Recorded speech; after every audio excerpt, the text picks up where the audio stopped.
Assalamualaikum warahmatullahi wabarakatuh.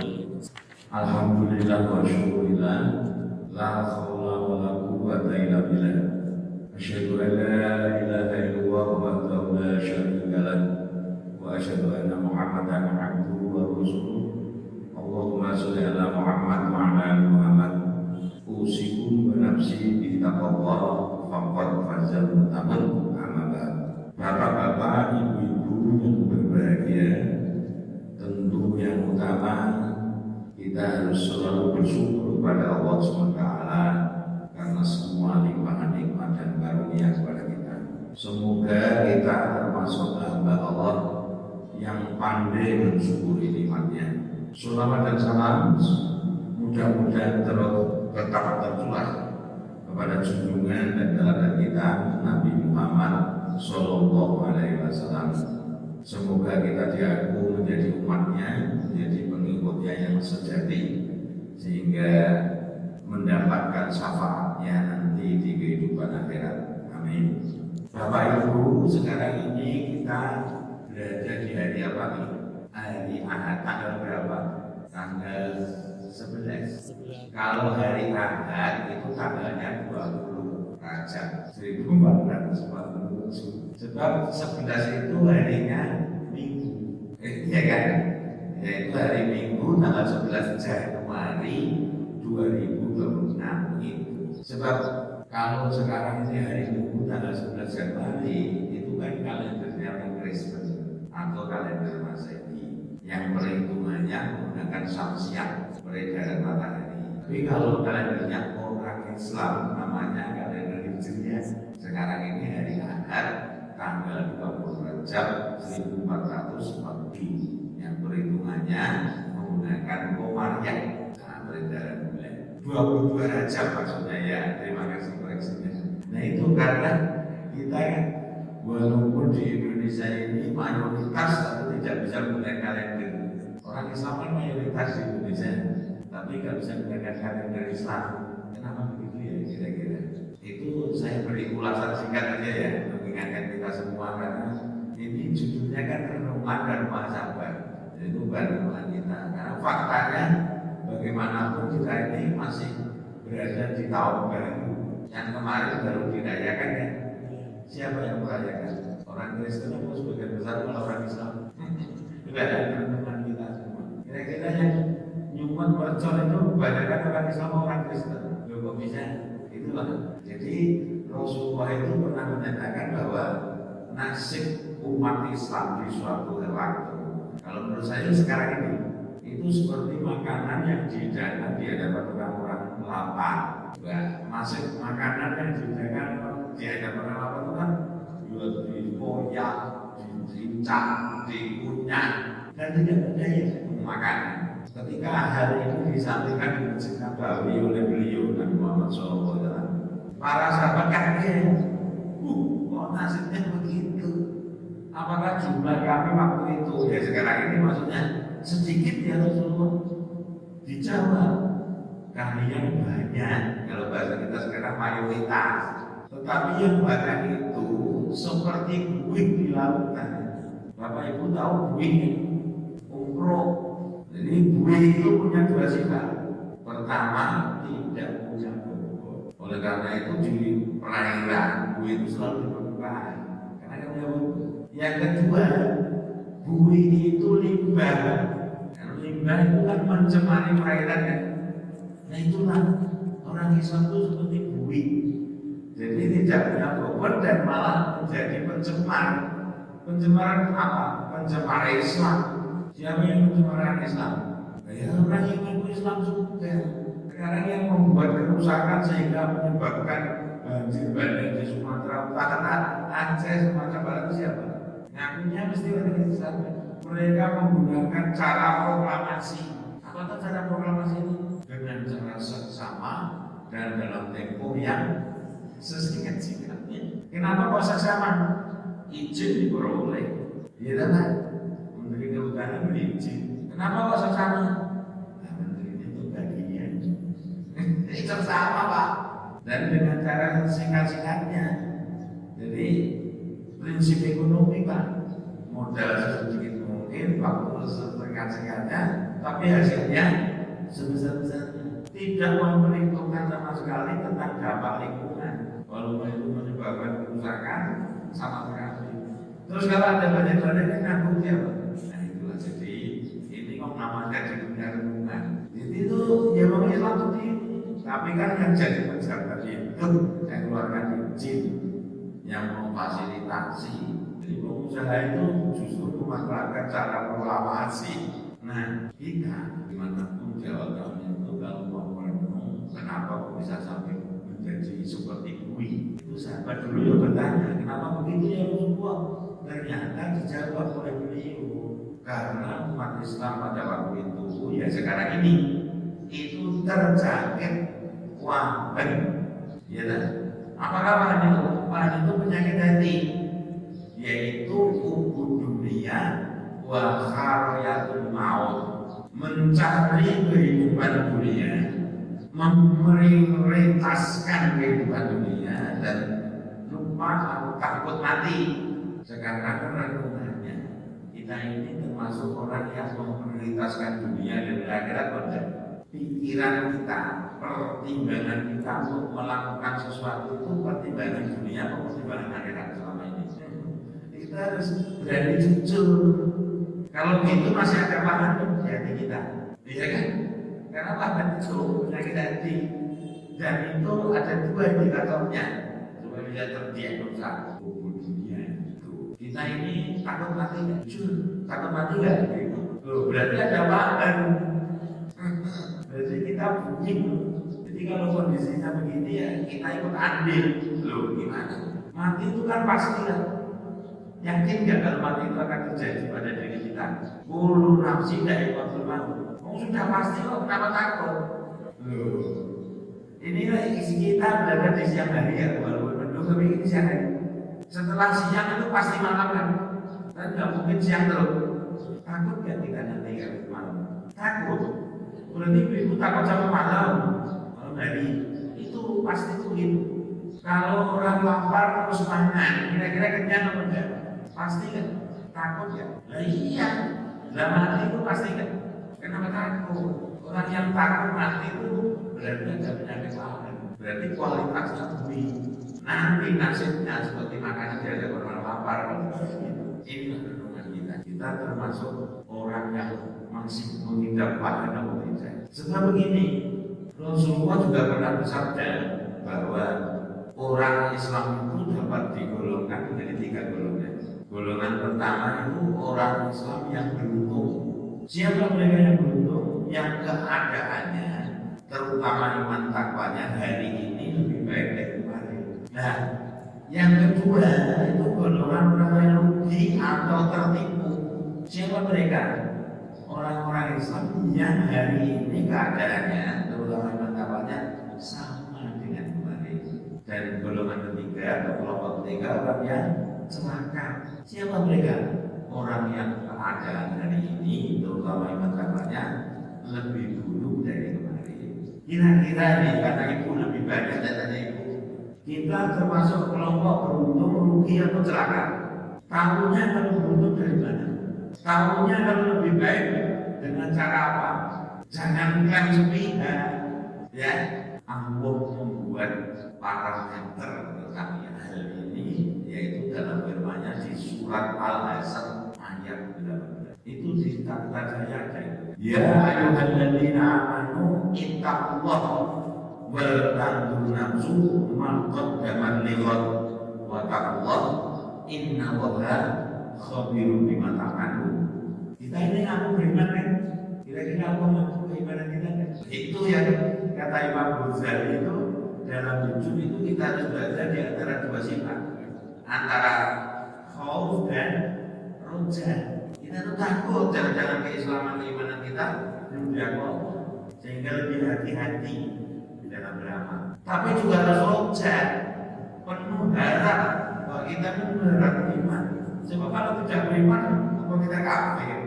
Itu. Jadi Imam Ghazali itu masih ada kita gitu. Nah sekarang orang beriman itu diperintah Allah dalam Al-Hasan 18 ini untuk selalu meningkatkan takwa. Kalimat takwa itu saya maknai meningkatkan takwa. Sebab orang beriman itu sudah punya takwa ketika disuruh untuk bertakwa. Seperti misalnya kalimat dalam surat Ali Imran ayat 102 yang sering kita dengar. Ya ayyuhalladzina amanu ittaqullaha haqqa tuqatih. Ya kan? Wa la tamutunna illa wa antum muslimun. Hei orang beriman, tingkatkan takwa. Karena dua hal kenapa kok meningkatkan. Pertama, orang yang beriman yang diseru itu sudah punya takwa. Sebab kalau bertakwalah tadi sebelumnya tidak bertakwa, maka maknanya meningkatkan. Yang kedua, karena diikuti dengan kata haqqatuqatih, sehingga mencapai ketakwaan yang sebenar-benarnya, yang sempurna, yang hak. Hari ini kita sudah mencapai haqqatuqatih atau belum? Kata para ulama, haqqatuqatih itu seperti Rasulullah mampu menjalankan seluruh perintah dan meninggalkan seluruh larangannya kan? Kalau begitu kita sudah haqqatuqatih atau belum? Belum. Tapi insya Allah takwa kita hari ini sudah lebih baik dari kemarin. Itu harapan kita. Nah inilah maka kita bisa mengatakan lebih baik itu karena hari ini. Dan buktinya kalau lebih baik apa? Apakah kita hari ini lebih takut sama Allah? Buktinya kalau takut apa? Apa lebih banyak perintah yang dilaksanakan? Iya kan? Jadi ini renungan itu begitu. Ya kalau kita mau merenung, nanti kalau peluang orang sudah mau merenung, siap untuk menghisap diri. Bagaimana Umar mengatakan hisaplah diri kalian, karena orang yang suka menghisap diri meringankan hisapnya nanti di akhirat. Kenapa mau meringankan hisap di akhirat? Karena dengan menghisap diri tahu saya kurangnya apa, sehingga nanti ditambahi, dilengkapi. Salahnya apa sehingga nanti dibenarkan. Orang bisa begitu. Makanya dia hari ini lebih baik dari kemarin karena mampu melakukan hisab. Jadi orang yang beriman yang diminta Allah mengatakan itu kemudian diingatkan wal tanzur nafsu maqad dapat dan hendaklah setiap diri memperhatikan ini apa yang sudah diperbuatnya untuk masa depannya. Masa depan orang beriman itu kapan? Apa? Masa depan orang beriman itu ya kehidupan akhirat. Dan untuk sampai ke akhirat harus mati tadi. Kenapa kok masa depan itu akhirat? Karena akhirat itu tidak sama dengan dunia. Akhirat itu lebih baik. Kira-kira kalau kita ada sesuatu yang lebih baik menginginkan, nah itu tapi kalau dalam surga dapat neraka, dia neraka. Nah untung terus kira-kira dapat surga, nah rugi terus jadi neraka. Itu maksudnya ya. Oleh karena itulah maka ketakwaan itu disebut dua kali dalam satu ayat ini dan hanya di ayat ini.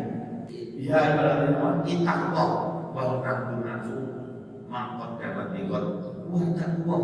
Kenapa kok sampai dua kali diingatkan? Inna Allaha khabirun bima ta'malun. Sesungguhnya Allah itu maha teliti, maha mengetahui semua yang kamu lakukan itu. Faman ya'mal mithqala dzarratin khairan yarah, wa man ya'mal mithqala dzarratin. Ibu dan bapak, kita semua yakin nggak kalau roket itu tidak pernah lengah mencatat kita, menyoting kita. Itu nanti rekamannya disetel dan bisa rekaman. Itu kan diterjemahkan mencatat itu kan dulu belum ditemukan kamera. Sekarang ada kamera itu diterjemahkan di sotek. Dulu kan seluruh kulit kita nanti akan jadi bicara di depan umum. Nah itu saya maknai karena sotek itu pak, saya ngomong diri kan kita tidak. Coba itu sotek kita ketika perayaan apa gitu nanti disetel lagi di rumah. Kita ngomong sendiri. Padahal kita sudah nggak ngomong. Semacam itu saya gambarkan. Maka salah satu dari rukun iman itu meyakini kehidupan akhirat. Dan Rasulullah itu selalu menjadikan standar beriman kepada Allah dan dari akhirat untuk amal yang baik, amal soleh. Misalnya dalam hadis mangkana yu'minuna billahi wal yaumil akhir. Kalimatnya selalu itu. Barang siapa beriman kepada Allah dan dari akhir, maka dia harus memuliakannya. Maka dia harus berkata yang baik. Maka dia harus menyayangi tetangga dan masih banyak lagi kan. Itu standarnya iman kepada Allah dan dari Rasul. Maka kita diminta Allah untuk memperhatikan Nah, apa yang sudah kita perbuat di akhir. Oleh karena itulah, karena ayat 18 dari Al-Azhar ini kemudian aku memaknainya dengan surat Al-Qasas ayat 77. Wabtaghi fima ataqallahu darul akhirah wa la tansa nasibaka minad dunya wa ahsin kama ahsanallahu ilaika wa la tabghil fasada fil ardh innallaha la yuhibbul mufsidin. Allah memerintahkan kepada kita, hendaklah apa yang telah dianugerahkan Allah pada kita itu kita gunakan untuk akhirat. Wala tansa nasibaka minad dunya, tapi jangan kau lupakan bagian kenikmatan dunia. Jadi untuk dunia ini sekedar tidak dilupakan. Kira-kira kalimat itu menunjukkan kita harus berbuat prioritas pada dunia bagaimana? Kalimat ini berarti menunjukkan kita itu dalam hidup harus memprioritaskan kehidupan dunia apa kehidupan akhirat. Ya kan? Karena dunia akhirat itu tidak sama. Nah, orang yang mampu membuat prioritas dengan benar, yaitu akhirat tapi tidak lupa dunia, ini akan melakukan amal kebaikan. Wa ahsin kama ahsanallahu dengan standar kebaikan apa? Bukan standar manusia sendiri. Jadi sesuatu itu dianggap baik, dianggap benar kalau Allah juga begitu. Walaupun seluruh manusia menganggap salah, menganggap jelek, tapi kalau standar Allah dalam Quran, dalam Sunnah itu baik dan benar, itu seperti kita ini kan memang hidup di kultur begitu. Apa yang diistilahkan dengan eskapol menurut saya. Apa eskapol? Orang benar, orang ya kan? Kita ini masyarakat yang biasa mentolerir kesalahan dan tidak berusaha berubah dengan kebenaran. Kalau kita mau pergi ke Jogja tapi tidak ingat langsung pulang, itu sebutannya PP. PP itu singkatan apa? Mau pergi aja belum pulang. Harusnya sebutannya gimana? Tapi apa yang kita lakukan? Tetap pulang pergi kan? Ya karena mentolerir salah. Itu. Nah, orang aku tak di Jogja ya. Ini ada pergi pulang. Karena orang lumrah dan masih banyak lagi. Jadi kita ini secara kultural itu membenarkan salah, mentolerir salah, tidak berusaha untuk membenarkan. Karena perubahan ke kebenaran itu berat dan tidak nyaman. Saya minta Bapak Ibu misalnya sederhana lagi, kan suka menyilang jari dari Bapak ini di daerah. Itu kebiasaannya kan beda-beda. Monggo silakan Bapak Ibu coba menyilangkan jari. Bapak biasanya yang jempol kanan atau kiri yang di atas, yang biasanya jari. Bapak jempol kiri ya, kalau Bapak biasanya kanan ada. Sekarang dibalik.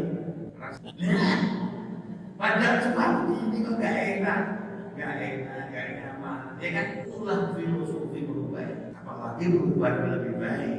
Ini orang satu suku, makanya salah kaprah, salah tapi diterima. Biasa.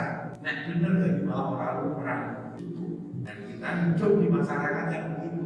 Kalau ada yang benar, ya memang begitulah. Ini namanya dakwah, bukan amar ma'ruf nahi munkar itu begitu. Nah sekarang dalam surat Al-Qasas tadi itu kan hendaklah apa yang dianugerahkan itu untuk akhirat, tapi tidak lupa dunia. Gitu kan? Resep apa itu? Supaya kita tahu katanya betul tadi. Apa itu kan dianugerahkan kepada kita? Umur kita ini anugerah ya, kesehatan kita anugerah ya. Ini kita gunakan untuk akhirat, ya. Silahkan, ini retorik kata dijawab. Oh ya saya nggak tahu artinya orang. Kita itu lebih sering memikirkan dunia atau lebih sering memikirkan dunia. Berarti paham. Nah ya kan, itu renungan. Kita lebih sering ingat mati atau lebih sering ingat hidup. Berarti kita mohon maaf, ya masih jahiliyah. Jahiliyah itu artinya bodoh. Sebab kata Rasulullah, orang cerdas, orang pintar, itu orang yang ingat mati. Karena ingat mati dan tahu proses kalau mati itu pasti, maka tidak ada takut. Ya kita tentu ya tidak takut sama sekali ya Pak. Tapi artinya begitu. Nah, ini kebanyakan lah itu wajar namanya. Ya, orang yang memprioritaskan kehidupan akhirat tanpa lupa dunia itu itu ketika menasihati anaknya sebagai anugerah Allah kan, itu ya untuk akhirat dan tidak lupa dunia. Kira-kira kalau orang menasihati anak itu gimana? Misalnya anaknya itu sekolah atau kuliah lah, rata-rata usianya sudah seusia saya. Bapak ini usianya berapa Pak? Maaf, 60 berapa? 65. Bapak 55. Oh sama ya. Ya kan artinya sudah anaknya sudah dewasa, sudah punya cucu. Nah gitu. Ketika bapak dulu nasihat anaknya ketika kuliah, itu kalimatnya gimana? Ya, ini untuk laki-laki teman kita ya. Nah secara umum saya akan katakan gini, kalau orang itu tahu prioritas dan mengikuti maunya Allah dalam surat Al-Qasas ini, itu tentu nasihatnya begini. Lagi, atau dulu, gue kudu tetap ngaji sampai dino ini mau Quran sama aneh. Orang kita saya ramainya, sholat berjamaah deh, berjalan di masjid, tepat waktu di awal waktu berjamaah, pengajian ikuti. Ini sholat sinau, tunggu nanti ya lulus tepat waktu.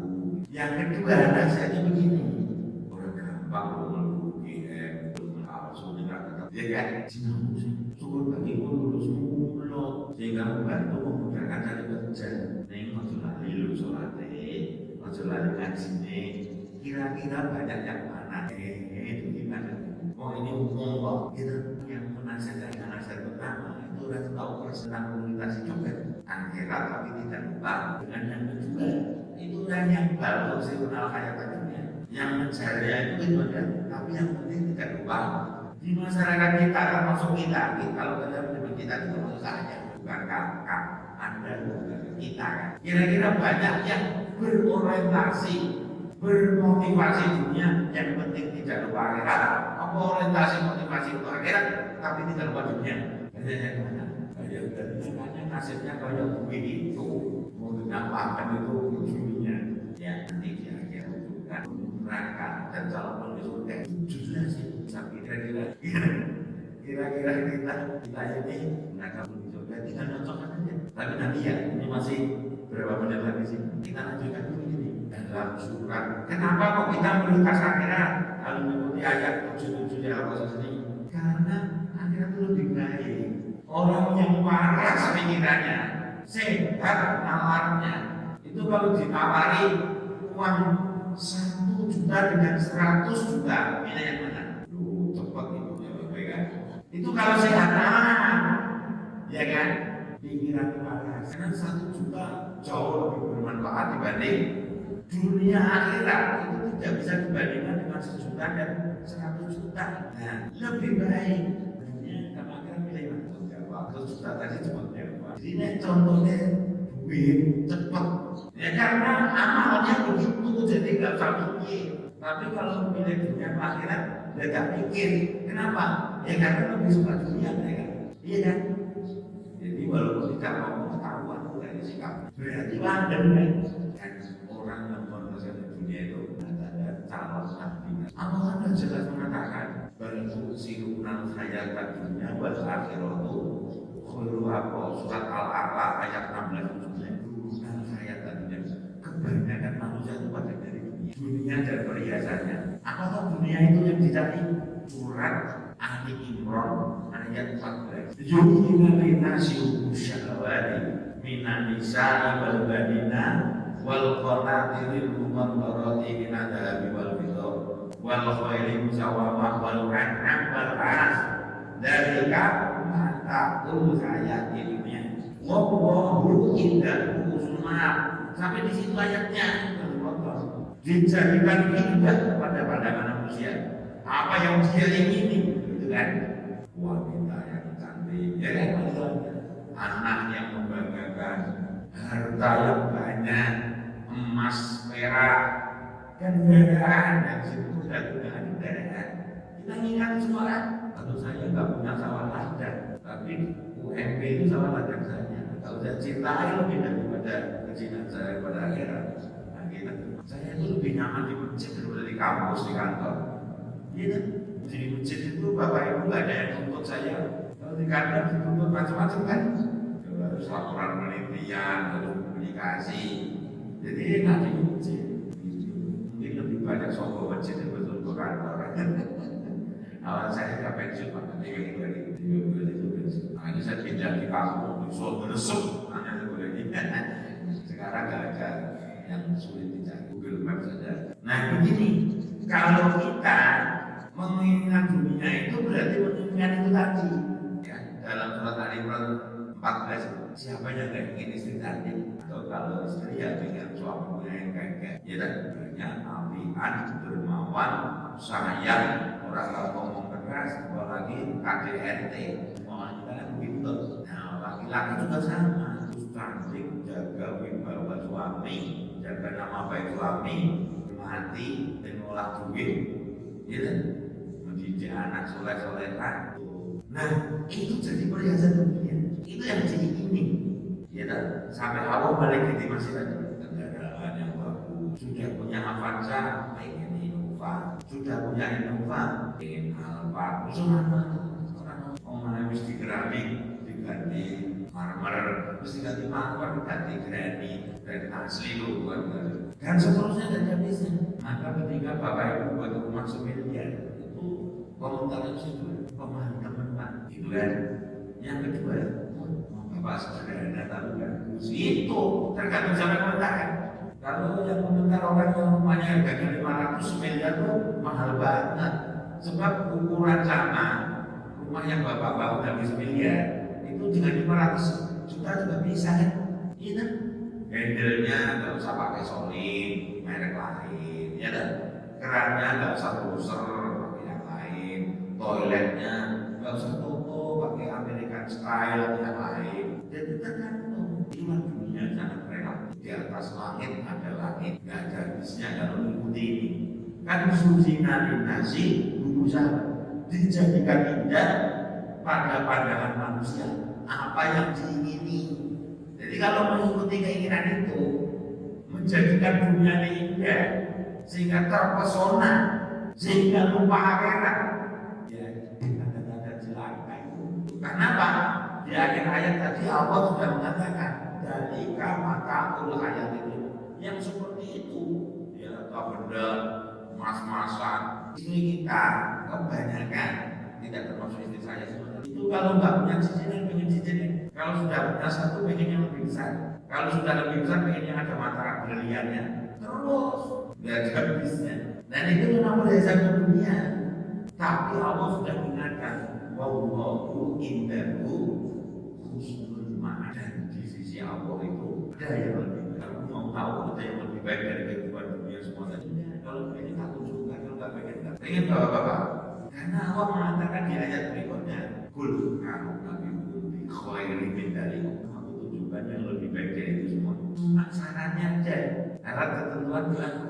Ya kan? Kira-kira kita bisa memenuhi syaratnya, bisa memahami, mengetahui ada yang lebih baik dari tadi semua. Emas, perak, kendaraan, soal-soalnya, binatang ternak, terusnya yang lebih baik. Aku katakan kalau aku nabi mengatakan maukah kalian tunjukkan yang lebih baik? Lilladzina taqaddara bihim, ini untuk yang bertakwa pada Allah, pada Rabbnya. Syaratnya takwa. Jadi orang yang bisa menilai harga dunia dan harga akhirat, kemudian membuat prioritas dengan benar, hanyalah takwa. Karena hanya orang takwa juga yang diberi kurban. Al-Anfal 29. Ya ayyuhalladzina amanu in taqullaha yaz'alhu furqanan wa yukaffir ankum sayyi'atikum wa yaghfir lakum wallahu dzul fadlil adzim. Jadi ini ayat tantangan ya, itu inta takwa bukan itakwa. Orang beriman, kalau kalian benar-benar bertakwa kepada Allah, kalimat ini kan menunjukkan kita harus ada khauf dan roja kan. Kita ini beriman. Nah Allah itu menjanjikan akan memberikan kurban. Kurban itu membeda ya, hanya mereka yang benar-benar takwa. Mudah-mudahan kalau kalian benar bertakwa, Allah akan berikan kurban membeda. Wa yukafir ankum sayyi'atikum, dan Allah akan menghapus kesalahan-kesalahanmu, kesalahan kalian. Wa yaghfir lakum dzunubakum, dan akan mengampuni dosa-dosa. Wallahu dzul fadlil adzim, dan di sisi Allah ada pahala yang lebih besar. Orang yang punya kurban itu bisa membuat prioritas tadi karena tahu yang halal dan haram, ambil yang halal saja, walaupun berat. Tahu mana benar mana salah, ambil yang benar saja, walaupun berat resikonya. Sebabnya kenapa saya katakan berat resikonya?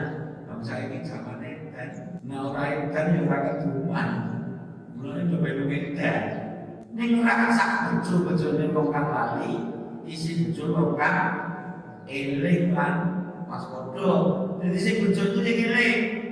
Berarti pasangan ini pun apa Pak? Lali, walaupun orang memandang bejo mulia, tapi kalau itu didapat dari lali, itu isi bejo bukan celaka itu. Ingat apa? Ingat tentang dirinya. Siapa dirinya itu sesungguhnya? Allah mengadakan yang tadinya tidak ada sama sekali. Itu ada tujuannya. Jadi orang yang tahu diri itu tak tahu apa tujuan hidupnya sebenarnya. Menurut yang menciptakan, bukan menurut maunya kita. Tujuan hidup ini pengen sugih, gitu kan? Itu soal dan ini gimana itu? Gitu kan? Maka orang yang dapat furqan itu yang hanya bertakwa, yang benar-benar takwanya. Dan itu adalah orang yang hidupnya menggunakan pedoman Quran. Alif surat Al-Baqarah 185. Unzila fihi Qur'anu hudal linnasi wa bayyinatin minal huda wal furqan. Diturunkan Quran itu untuk menjadi pedoman petunjuk hidup manusia. Jadi bukan manusia yang barang manusia semua. Jadi kalau ngaku manusia, sebab manusia yang dikatakan apa itu? Manusia yang hidupnya menggunakan petunjuk Al-Quran.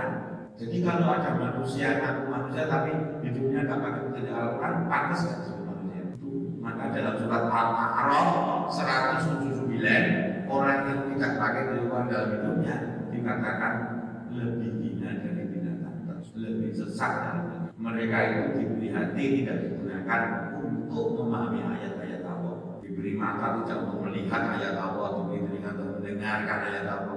Ini bukti kalau ayat Allah itu ada kaulinya, ada kaulinya.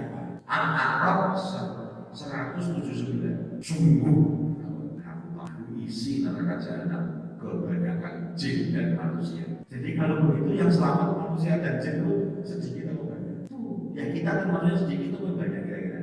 Silakan merenungkan kisah diri. Itulah karena pengajian kita ini fungsinya untuk batawasau bilhaq, batawasau bisober kan. Itu kenapa kok mereka itu bisa menghuni jahanam? Dan yang disebut Allah kan jin dan manusia kan? Karena yang diciptakan untuk mengabdi beribadah taat sama Allah itu jin dan manusia. Wa ma khalaqtul jinna wal insa illa liya'budun. Yang budunya itu dijelaskan dalam surat Al-An'am 162. Itu di ayat 5. Ikul perintah inna sholati wa nusuki wa mahyaya wa mamati lillahi. Kita begitu benar. Jadi ketaatan ibadahnya kepada Allah, mengabdinya kepada Allah itu total. Total itu bahasanya kafah. Maka ada perintah di surat 2 di ayat 28 Al-Baqarah. Ya ayyuhalladzina amanu fi silmi kafah. Sebab kalau tidak kafah itu kita menjadi pengikut setan. Karena ayatnya itu wala tatabi'u khutuwati syaitan innahu lakum aduwwun, dan jangan kau ikutilah setan karena dia itu musuh yang nyata bagimu. Nah ini setannya manusia. Karena setan itu minal jinnati wan nas. Nah yang nyata kan yang manusia. Nah siapa setan kalau gitu? Setan itu temannya iblis. Nah iblis itu siapa? Iblis itu dari golongan jin yang tidak taat sama Allah, terus sujud adab dan mulai ya kan? Nah kalau orang begitu ya begitu sudah jurusannya. Berarti iblis itu kan ditakdirkan Allah, diputuskan Allah untuk mengisi neraka. Nah supaya bisa tidak terbebas itu, ya dihindari godaan iblis setannya itu, terutama yang setan manusia gitu kan. Bapak Ibu udah pernah lihat setan semua? Udah pernah? Saya menggambarkan setan. Lu setan itu makhluk yang terdiri dari jin dan manusia yang tidak taat sama Allah. Bapak Ibu pernah lihat orang tidak taat sama Allah dan Rasulnya? Iya kan berarti lihat setan. Terutama yang manusia itu makan saja dan mengikuti cara Rasul. Rasul itu kalau makan tangan kanan dan dilarang tangan kiri. Kenapa? Karena makan tangan kiri cara makan berapa banyak setan hadir setannya dan lain-lain. Itu renungan semua. Saya tadi bilang sebelum selesai saya sampaikan kalau penghuni neraka Indonesia ini kita lanjut lagi karena materi kita bulan itu satu lembar itu bisa dibahas setengah tahun. Tidak usah kesusun ke bawah atau tahan yang penting mudah-mudahan bisa dipahami dan dijadikan dasar kefahaman itu amal kita sebab amal itu harus kefahaman atas ilmu dan larangan kita dilarang melakukan sesuatu kecuali dengan amal ilmunya dan ilmu juga harus amalnya karena surat As-Saff ayat 3 kabul matani zawohi takul malah tafalu cara berkawal pada orang yang tahu tapi tidak mengatakan sesuatu tapi tidak dilakukan. Nah, sampai situ aja dulu. Kira-kira kita ini masih punya sedikit kekuatan atau tidak, itu tinggal kita sendiri. Kira-kira kita ini masih kurang berprioritas dunia atau sudah tidak. Ada yang bawa HP Bapak ya, kalau saya minta tolong Bapak nggak Bapak ya, bacakan terjemah saja Pak. Surat An-Nazi'at Bapak cari di HP Bapak, tolong dibacakan. An-Nazi'at itu surat ke-79. Tahu Bapak lebih cepat, orang ini mic-nya supaya lebih mantap sekali-sekali begini. Ayat 37 sampai 41. Nazi'at surat 79. Itu juz amma. Juz amma itu yang pertama surat Sabah, kemudian An-Naba, kemudian An-Nazi'at. Monggo Pak mic-nya. 37 sampai 41 sampai 41 surat An-Nazi'at. Saya kira Bapak itu banyaknya hafal surat ini karena itu termasuk surat juz amma pendek. Oh ya dibacakan Pak. Tolong mic-nya yang lebih cepat pas waktunya. Sama artinya ya Pak. Yang penting artinya. Ya, terima kasih Pak. Jadi Allah memberi penjelasan kepada kita calon penghuni neraka itu punya dua sifat. Di situ loh. Yang lain ada lagi. Dan demikian pula calon penghuni surga itu punya dua sifat juga. Kira-kira kita lebih dekat kepada calon penghuni neraka atau calon penghuni surga? Itu yang tahu Allah dan diri kita. Oleh karena itu saya sampaikan ayat-ayat ini. Maka adapun orang-orang yang tozo bahwasanya melewati batas, dan orang-orang yang lebih memprioritaskan kehidupan dunia, maka tempat tinggalnya adalah neraka. Yang pertama itu orang yang melampaui batas. Melampaui batas itu maknanya batas itu syariat Allah. Ya. Bahwa agama itu syariat, agama itu batasan. Jadi tidak bebas-bebas, ada batasannya. Nah, agama Islam itu syariat Allah, batasan Allah. Tentu untuk orang yang percaya, yang taat. Misalnya, contohnya, bahwa Allah memerintahkan untuk tahu Allah. Maka kita harus tahu persis Allah laki-laki itu batasnya mana, ya kan? Nah itu yang harus ditutup. Tidak boleh diperlihatkan kecuali kepada orang yang diandalkan Allah. Siapa mereka? Nah, orang tua, gitu ya, atau sesama orang beriman. Demikian pula perempuan harus tahu batas auratnya yang mana. Kalau laki-laki dari pusar sampai dengkul, kalau perempuan yang mana batas auratnya? Seluruh tubuh kan, kecuali bukan dan telapak. Kalau telapak itu bukan aurat, yang sini aurat bukan. Kaki aurat bukan, telapaknya. Ya itu yang harus ditutup. Kalau kita tidak mengikuti batasan itu, maka kita termasuk orang yang melampaui batas. Maka dari dalam menjelaskan dirinya boleh dibuka kepada suami, anak-anak kandung, bapaknya boleh. Tapi tukang sayur keliling boleh nggak kita tunjukkan? Dan kok banyak itu ngaji pakai rapat. Kalau beli sayur kok daster dikerudungi, iya kan? Nah itu melampaui batas. Makan, kenapa kita kok makan? Ini harus dasar Pak.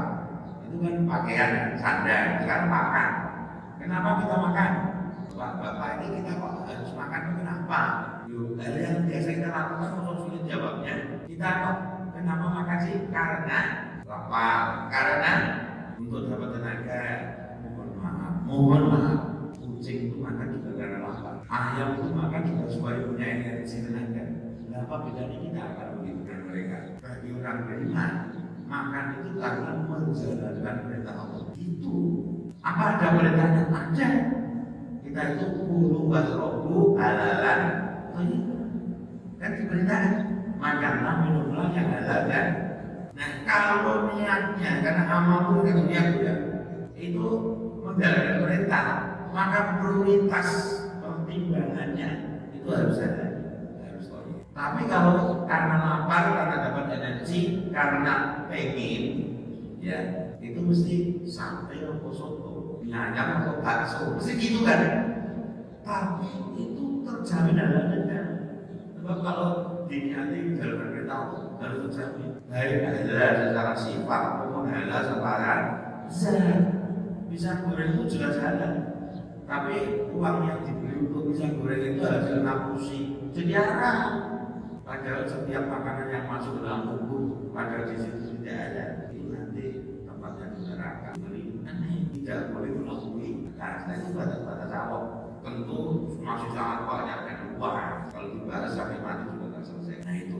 Yang kedua, orang yang memprioritaskan dunia itu tadi yang kita bahas tadi itu, kira-kira kita ini termasuk kelompok prioritaskan dunia atau prioritaskan akhirat. Nah, itu terserah. Buktinya kalau prioritaskan dunia akhirat apa? Ya, dunia itu sekedar tidak dilupakan. Ya, ini yang kita sampaikan ketika pengadilan kita tiba. Adapun penghuni surga itu juga punya dua sifat. Yang pertama takut, rasa itu menimbulkan kehati-hatian. Kita mau makan hati-hati, mau apa-apa hati-hati. Kira-kira dalam bentuk kehati-hatian itu supaya tidak menimbulkan perkaya Allah, didasari dengan ketaatan. Kan itu disebut apa? Menjalankan perintah, meninggalkan larangan. Tapi kita sudah tahu belum perintah-perintah Allah, larangan-larangan Allah. Nah, makanya ngaji dari ilmu sampai mati, nggak selesai. Karena ingin kita kan apa namanya, cita-citanya ingin surga, tapi dunia juga tetap dapat baiknya. Dapat surga itu kebahagiaan, tapi harus terlepas dari neraka. Karena kita mau baca dari sana, wabila kita wakinan. Karena kalau kita punya iman, tetapi banyak dosa, itu tidak langsung surga. Nanti kalau banyak dosa, kebaikannya lebih tergantung dari bobot gede dalam hisab nanti. Kan kita mandi akhirat begitu kan. Orang sholat langsung, tapi kita langsung enggak. Nah, cara resepnya tinggal ditebus semua orang masalahnya. Untuk resep orang ditebus orang diobatin, orang sehat-sehat masih paham terus. Gitu kira-kira. Ya. Nah, takutnya kalau itu menimbulkan ketaatan sehingga taat itu digunakan, bisa digunakan untuk menekan. Tadi itu kan dijadikan indah pada makna saya apa yang diinginkan. Zulinasi buku syahwat kan. Syahwat itu artinya keinginan kita dan itu tidak terbatas. Batasi yang kita sendiri. Nah, orang calon itu mampu menekan, menahan keinginannya itu supaya tetap berada dalam ketaatan Allah. Kita itu dilarang Allah mendekati zina. Karena zinanya sendiri itu dosanya sangat besar. Jadi yang mendekati saja tak boleh. Nah, kita harus tahu apa perbuatan-perbuatan yang mendekati yang dilarang. Ya kalau anak muda berkeluarga itu pacaran. Pacaran itu kan perbuatan mendekati zina. Haram. Lu kok terus ngomong apa? Orang yang kata apa? Gandeng cengeng itu coba nunggu dulu satu. Maka kalau kita punya anak, kalau memang senang lamar nikahkan. Kalau pengen ikut terlibat dosa ya terserah. Memang begitu syariatnya sah. Jadi kita melakukan atas lagi. Karena takut mendekati juga nggak berani. Oh, rapat gandeng cengeng. Tapi cek-cekan. Ya orang pacaran pun saya berani jawab. Baru cek-cekan aja udah senang. Ya senang itu timbulnya dari dosa. Zaman kita dulu Pak yang 65 kan belum ada cek, pakai surat ya Pak. Makanya ada lagu surat cinta kan.